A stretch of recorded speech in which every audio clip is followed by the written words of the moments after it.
ሰላም ሰላም ጤና ይስጥልኝ ውድ ቤተሰቦቼ እንደምን ከረማችሁ እንደምን ቆያችሁኝ? እኔ ያለው እግዚአብሔር ይመስገን ክብሩ ይስፋ የመድኃኒዓለም። ዛሬም እንደተለመደው አንድ ቪዲዮ ይዤላችሁ መጥቻለሁ። ላይክ ያላረጋችሁ ላይክ፣ ቤተሰብ ያልሆናችሁ ቤተሰብ እየሆናችሁ እስከ ቪዲዮ ፍጻሜ ድረስ አብራችሁ እንድትቆዩ በትህትና እጠይቃለሁ። የዛሬ ርዕሴ የሚሆነው እነዚህን 5 መጥፎ ልማዶች በማስወገድ ክብራችሁን እንዴት እንደምታስጠብቁ እናያለን። በነገራችን ላይ ብዙ አይነት መንገድ አለ። ክብራችንን የምንጠብቅበት ሰው የየራሱ መንገድ አለው። ግን ደግሞ ከነሱ ውስጥ እኔ 5 ብዬ ያስኳቸውን ይዤ መጥቻለሁ። ማንኛውም ሰው መቼም ክብሩ እንዲጠበቅለት ሰው እንዲያከብረው የማይፈልግ ሰው የለም፣ ሰው ሆኖ ማለት ነው። ስለዚህ ሁላችንም ክብራችን እንደምንፈልግ ሁሉ እኛም ደግሞ ለሰዎች ክብር መስጠትን መዘንጋት የለብንም። ስለዚህ ወዳጆቼ ዛሬ የምናየው እነዚህን አምስቶቹን ነው። በመጀመሪያ ደረጃ ያስቀመጥኩት በሁሉም ነገር መሳቅ፣ በምናየው ነገር በሁሉም ነገር መሳቅ ማለት ነው። መሳቅ በጣም ጥሩ ነገር ሆኖ ሳለ ግን ደግሞ ዋጋ ሲያስከፍለን እናያለን። ራሳችንም ባደረግነው ነገር አንዳንዴ እንጸጸታለን። ወይኔ እዚህ ጋር እኮ መሳቅ አልነበረብኝም ብለን ራሳችን ብቻችን የምንጸጸትበት ጊዜ ይኖራል። ስለዚህ መሳቅ ያለብንን ቦታ ማወቅ አለብን። የቱ ጋር ነው መሳቅ ያለብን፣ የቱ ጋር ነው መሳቅ የሌለብንን ብለን ጠንቅቀን ማናቅ ከሆነ ሰዎችንም እናጣበታለን፣ እኛም እንናቃለን ማለት ነው። ስለዚህ አንዳንዴ ሳናውቀው የምናጠፋው ጥፋት ነው። ስለዚህ አንዳንዴ ሰዎች እያማከሩን እያለ ቁም ነገር እየነገሩን ወይ እነዛ ሰዎች በጣም አዝነው ተከፍተው ይሆናል ሌላ ቦታ መጥተው እኛን ሰው ናቸው ይረዱኛል ብለው መጥተው ከኛ ጋር ሲያወሩ እኛ ግን በሳቅ ከሆነ የምንመልስላቸው በጣም ልባቸው ይሰበራል ማለት ነው። ዳግመኛም እነዛ ሰዎች እኛን ላያምኑን ይችላሉ፣ ሊያማክሩን ላይፈልጉ ይችላሉ፣ ጓደኝነታቸውንም ያቀዘቅዛሉ ማለት ነው። ስለዚህ ሁልጊዜም ቢሆን ሳቃችን ደረጃችን እንደሚቀንሰው ይህንን ማሰብ አለብን። ቦታ ሊኖረው ይገባል። በነገራችን ላይ አንዳንድ ሰዎች ያልሆነ ቦታም እናንተ ብትስቁ ስቀው አጸፈው ይመልሱላችኋል፣ ሊያግዟችሁ ይችላሉ። ግን ደግሞ ታዝበዋችሁ ያልፋሉ። ምን ማለት ነው? እንዴት በዚህ አይነት ሰዓት ትስቃለች ብለው ሊታዘቡን ይችላሉ ማለት ነው። ስለዚህ ሁልጊዜም የምንስቅበትን ቦታ ማወቅ አለብን ናቸዋለሁ። በሁለተኛ ደረጃ ደግሞ ያስቀመጥኩት የማይፈልጉንን ሰዎች መከተል። የማይፈልጉንን ሰዎች መከተል እጅግ በጣም የሚጎዳ ነገር ነው። እጅግ በጣም የሚጎዳ ነው። ስለዚህ ሁልጊዜም ቢሆን የማይፈልጉንን ሰዎች መከተል የለብንም ማለት ነው።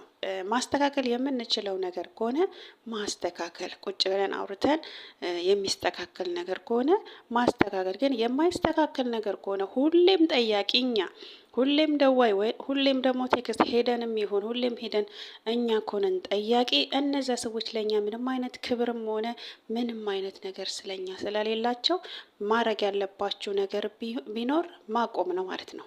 ሁልጊዜ የምትከተሏቸው ከሆነ፣ ሁልጊዜ የምትደውሉላቸው ከሆነ፣ ሁል ጊዜ እናንተ የምታረጉ ከሆነ ሁሉን ነገር እሷ እኮ ትደውላለች እኔ አልደውልም፣ እሱ እኮ ይደውላል እንጂ እኔ አልደውልም የሚል ነገር ውስጣቸውን እንዲያምኑ እናንተ ስላደረጋችሁ ሁል ጊዜም የሚጠብቁት ከእናንተ ነው። እናንተ ማድረግ ያለባችሁ ነገር ምንድነው? እንደዚህ አይነት ሰዎች በነገራችን ላይ እናንተ ስትተውት ሁሉን ነገር፣ እናንተ ስታቆሙት ሁሉን ነገር የእናንተን ዋጋ የሚያውቁት የዛኔ ነው። ስለዚህ ሁልጊዜም ቢሆን የማይፈልጓችሁን ሰዎች በመከተል ጊዜያችሁን ከምታባክኑ ማድረግ ያለባችሁ ነገር ቢኖር ማቆም ነው ማለት ነው። በነገራችን ላይ በጣም ይጎዳል።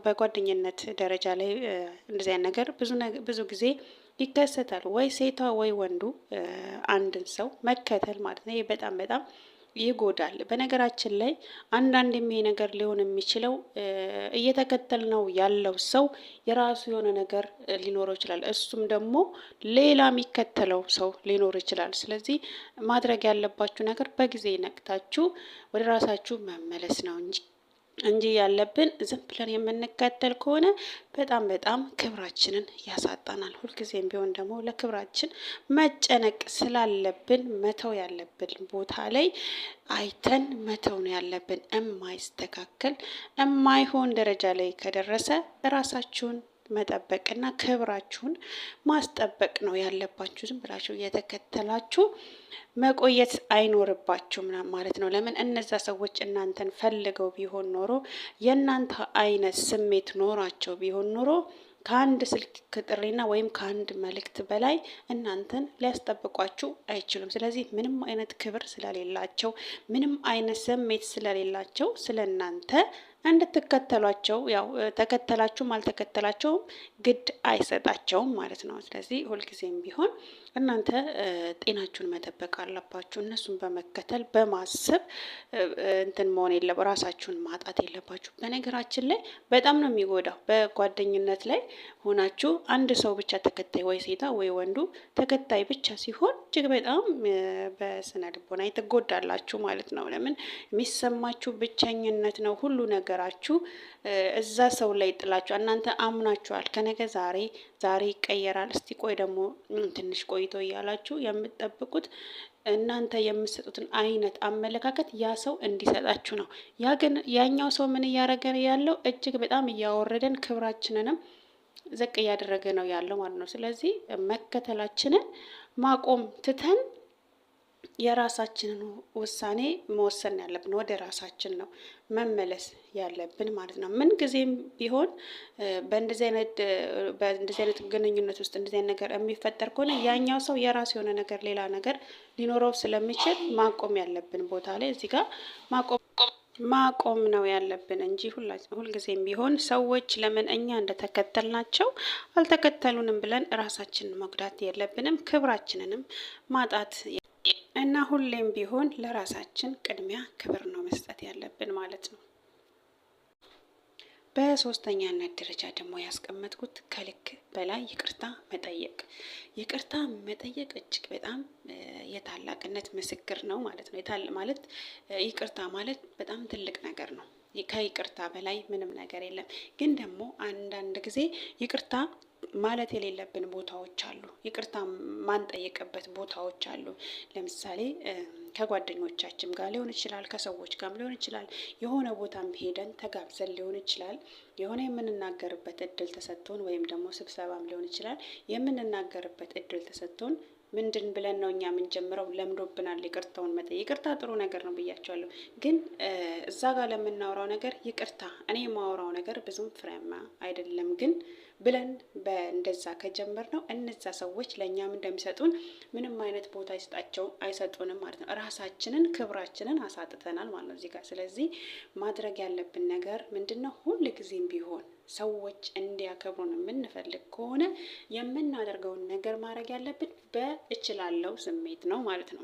እዛ ጋር እድሉ ተሰጥቶናል እንድናወራ ማለት ነው። ስለዚህ ማውራት ያለብንን ነገር በሰዓቱ ማውራት እንዳለብን እንደምንችል ራሳችንን ማሳመን ነው ያለብን። እችላለሁ ብለን መቁረጥ ነው ያለብን እንጂ አይ እኔ አልችልም ብለን ከጅምሩ የምንነግራቸው ከሆነ እነዛ ሰዎች እኛን የመስማትም ስሜቱ አይኖራቸውም። በቃ እነሱ እዛ ጋር የኛን ያላቸውን ክብር ያኔ መጀመሪያ እንኳን ለኛ ክብር ቢኖራቸው እዛ ጋር አውርደውታል። ለምን? በእኛ ንግግር እኛ ራሳችንን ካላከበር ነው፣ እኛ ራሳችን እንችላለን ብለን ሰው ፊት ካልቀረብን እነሱ ለኛ እነሱ እኛን እስከሚያከብሩ ምንም መጠበቅ የለባቸው። ለምን? እናንተ ቀድማችሁ ስለራሳችሁ ይቅርታ ብላችኋል። ለምትናገሩት ነገር ፍሬ እንደሌለው ቀድማችሁ ነግራችኋቸዋል ማለት ነው። ስለዚህ ሁል ጊዜም ቢሆን አስቀድማችሁ ይቅርታ የምትጠይቁትን ነገር ማወቅ አለባችሁ ማለት ነው። ያቺ ይቅርታ ያላችኋት ነገር ምንድን ነው? ብዙ ነገርን ልታፈርስ ትችላለች። ይቅርታ ጥሩም ሆኖ ሳለ አንዳንዴ ደግሞ ከአጠቃቀም ችግር ከቦታ አንጻር ክብር ሊያሳጣን ስለሚችል ሁል ጊዜም ቢሆን ይቅርታ የምትጠቀሙበትን ቦታ ማወቅ አለባችሁ ነው የምላችሁ ሰዎች። ይቅርታ አትጠይቁ እያልኩኝ አይደለም። እኔ ይቅርታ መጠየቅ በጣም ጥሩ ነገር ነው ማለት ነው። ግን ደግሞ ቦታዋን ማወቅ አለባችሁ። አሁን እንዳልኳችሁ ቦታዋን የማታውቁ ከሆነ ግን ይህ ራሱ ክብር የሚያሳጣን ነገር ነው። ሰዎች ለእኛ ትኩረት ለምንናገረው ነገር ትኩረት እንዳይኖራቸው ቀድመን እኛ መልእክት መስጠት ማለት ነው። የምናወራው ነገር ፍሬ ያለው ነገር ቢሆንም ሰዎች ግን ቅድሚያ በይቅርታ የኔ ቃል ፍሬ የለውም በሚል ስለጀመርን ያንን የሚሰጡንን ግምት ለእኛ የሚሰጡን ግምት ክብር የሌለው ነገር ስለሆነ እናንተ ቀድማችሁ ያንን ነገር መናገር የለባችሁ ማለት ነው። ስለዚህ ሁልጊዜም ቢሆን ለራሳችሁ ክብር ይኖራችሁ። ለራሳችን ክብር ሲኖረን ሰዎች ያከብሩናል። ሁሉን ነገር ከኛ ነው የሚጠብቁት ማለት ነው። እናንተ እንችላለን እናደርገዋለን የምትሉ ከሆነ ሁልጊዜም የማይሆን ነገር የለም። ሰዎችም ለእናንተ ያላቸው ሊቆይ ይችላል፣ ሊዘገይ ይችላል። ግን ወደዱም ጠሉም እናንተ ራሳችሁን ከወደዳችሁ ለራሳችሁ ክብር ከሰጣችሁ እናንተ ሁልጊዜም እኔ እንዲህ ነኝ እኔ እችላለሁ በቃ ሰዎች እስከሚሏችሁ እኔ ሁሌ የምለው መጠበቅ የለባችሁም። ስለዚህ ይህን ነገር አድርጉ እላችኋለሁ። በነገራችን ላይ አንድ ነገር ልንገራችሁ። ሰዎች የሚያዩትን ነገር ነው የሚያምኑት። እናንተ ከሚያዩትና ከሚሰሙት ነው። ውስጣችሁ ገብተው እኮ ማንነታችሁን የሚያይ ሰው የለም። ውስጥ ገብቶ የአንድን ሰው ማንነት ማሰው ማየት የሚችል በሆኑ ማንም ከማንም ጋር አብሮ ሊኖርም ሊጠጋጋም አይችልም። ግን ደግሞ ሰዎች እናንተ ከአንደበታችሁ በሚወጣውና በድርጊታችሁ በሚያዩት ነገር ነው እኛን ክብር ሊሰጡን የሚችሉት ማለት ነው። ስለዚህ ሁል ጊዜም ቢሆን እናንተ ለራሳችሁ ቦታ ይኖራችሁ መጀመሪያ ማለት ለራሳችሁ ክብር ይኖራችሁ ማለት ነው። ሁል ጊዜም ለምታረጉት ነገር እኔ ችዬ ነው ያደረኩት፣ እኔ አውቄ ነው ያደረኩት የሚለውን ነገር ሰው እስከሚላችሁ መጠበቅ የለባችሁ። ችላችኋል፣ አድርጋችኋል ማለት ነው። ስለዚህ ሰዎች እንዲያከብራችሁ ቀድማችሁ የራሳችሁን ክብር እናንተ ራሳችሁ መጠበቅ አለባችሁ። ሰዎች እስከሚሉን ድረስ ያንን መጠበቅ የለብንም ማለት ነው። አንዳንድ ሰዎች ማለት ነው እንዲከበሩ ብቻ ደግሞ የሚፈልጉ ሰዎች አሉ። እነሱ እንዲከበሩ ማለት ነው። ለእናንተ ግን ያንን የማይመልሱ አይነት ሰዎች አሉ። እንደዚህ አይነት ሰዎችን ማራቅ ነው ያለባችሁ ካጠገባችሁ ማለት ነው። እንዲከበሩ ብቻ የሚፈልጉ ሰዎች ማለት ነው። ስለዚህ እንደዚህ አይነት ሰዎችን ማራቅ ነው ያለባችሁ። እናንተም ለራሳችሁ ክብር ስጡ፣ ሰዎችም የዛን ጊዜ መልሱን ይመልሱላችኋል ማለት ነው። ስለዚህ ሁልጊዜም ቢሆን አስቀድማችሁ ራሳችሁን አክብሩ። በአራተኛ ደረጃነት ደግሞ ያስቀመጥኩት ምንድነው? በሁሉም ነገር መስማማት። በሁሉም ነገር እኛ የምንስማማ ከሆነ ማለት ነው። መስማማት በሁሉም ነገር ስላችሁ በሰዎች ብቻ ሰዎች በሚሉን ነገር ብቻ እኛ የምንስማማ ከሆነ እኛ ምንም አይነት አይዲያ የለንም ማለት ነው። ስለ ራሳችን የምናውቀው ነገር የለም ማለት ነው። ውስጣችን ያለው ሰው ነው እንጂ እኛ ስለ ራሳችን ምንም አይነት የምናውቀው ወይም የምናመነጨው ነገር የለም። የራሳችን ምንም አይነት ሀሳብ የለንም ማለት ነው። ሁል ጊዜም በሰዎች ሀሳብ ከመስማማት ይልቅ መስማማት ጥሩ ነገር ሆኖ ሳለ ከሰው ጋር ሁልጊዜ ደግሞ ሲሆን ይሄ በቃ ምንም አይነት ነገር ክብር ለኛ አይሰጡንም እነዛ ሰዎች። ይሄን እንደዚህ ነው ሲሏችሁ ዛሬም እሺ ነገም እሺ በሚለው እናንተ ሀሳብ የላችሁም። ቢያንስ መስማማት ብትፈልጉ እናንተ በተስማማችሁበት ነገር ላይ የሆነ ነገር መጨመር አለባችሁ። ይሄ ለክብራችሁ ማለት ነው። የሆነ ሀሳብ አምጥታችሁ ያንን ነገር መጨመር አለባችሁ እንጂ ሙሉ ለሙሉ እናንተ በሰው ሀሳብ ብቻ የምትስማሙ ከሆነ ማንም ለእናንተ ክብር አይሰጣችሁም። መጨረሻ ላይ ሁሌ እሺ ብትሉ በእናንተ ህይወት የሚመሩት እነሱ ናቸው። ከዛ በኋላ ማድረግ የሚፈልጉትን ሁሉ በእናንተ ህይወት ጣልቃ ገብተው የሚያደርጉት እነሱ ናቸው። እናንተ ምንም አይነት አይዲያ የላችሁም ማለት ነው። ለምን? መጀመሪያ ያስለምዳችኋል እሺ እያላችሁ ከዛ በኋላ ክብርም አይኖራቸው። አንዳንድ ጊዜ መልመድ ያለባችሁ በሚሰጧችሁ ሀሳብ ላይ እናንተም ሀሳብ መጨመር መልመድ አለባችሁ ከሰዎች ጋር ስትኖሩ ማለት ነው እንጂ ሁሉን ነገር የምትስማሙ ከሆነ ሁሉን ነገር በእሽታ የምትገልጹ ከሆነ ለእናንተ ያላቸው ክብር የወረደናል። ሊያከብሯችሁም አይችሉም፣ ሀሳብም አይጠይቋችሁም፣ ሊያማክሯችሁም አይፈልጉም ማለት ነው። ስለዚህ ሁልጊዜ በሚሰጧችሁ ሀሳብ ላይ ማድረግ ያለባችሁ ነገር ምንድን ነው? እናንተም ሀሳብ መጨመር አለባችሁ። ይሄ ለክብራችሁ ማለት ነው እና የራሳችሁም በራሳችሁ መተማመን ይኖራችኋል። ትተማመናላችሁ በራሳችሁ። በሰው ሀሳብ ብቻ የምትመሩ ከሆነ ግን ምንም አይነት እምነት የላችሁም። የሆነ ሀሳብ እንኳን ለብቻችሁ መፍጠር ብትፈልጉ ያንን ሰው ትፈልጉታላችሁ ማለት ነው። ያ ሰው ደግሞ እናንተን ላሚያክራችሁ አይፈልግም። ለምን? በራሱ ብቻ ነው የሚሰጣችሁን ሀሳብ ብቻ ነው እናንተን ሊያስማማችሁ የሚፈልገው። ስለዚህ በሁሉም ነገር ከመስማማታችሁ በፊት የምትስማሙበትን ጉዳይ የራሳችሁም ሀሳብ ሊኖርበት ይችላል እንጂ ያንን ብቻ እነሱ በሚሉት ብቻ የምትስማሙ ከሆነ ምንም አይነት ክብር አይኖራችሁም ከሰዎች። እነሱም ደግሞ እናንተን ሊያወያያችሁ አይፈልጉም። እኔ ባልኩት እኮ ነው የምትስማማው፣ እኔ ባልኩት ነው እሷ የምትሄደው፣ እኔ ባልኩት ነው የምትመራው የሚለው ነገር የእናንተን ማንነታችሁን ሊያወርደው ይችላል ማለት ነው። እሺ እሺ እሺ ብቻ አዎ ይሁን በቃ አድርጉት ማለት የለብንም። አይ እቺ ነገር እኮ ብትስተካከል ጥሩ ነው። ልክ እናንተም ቆፍጠን ብላችሁ የራሳችሁ ሀሳብ ሊኖራችሁ ይገባል እላችኋለሁ።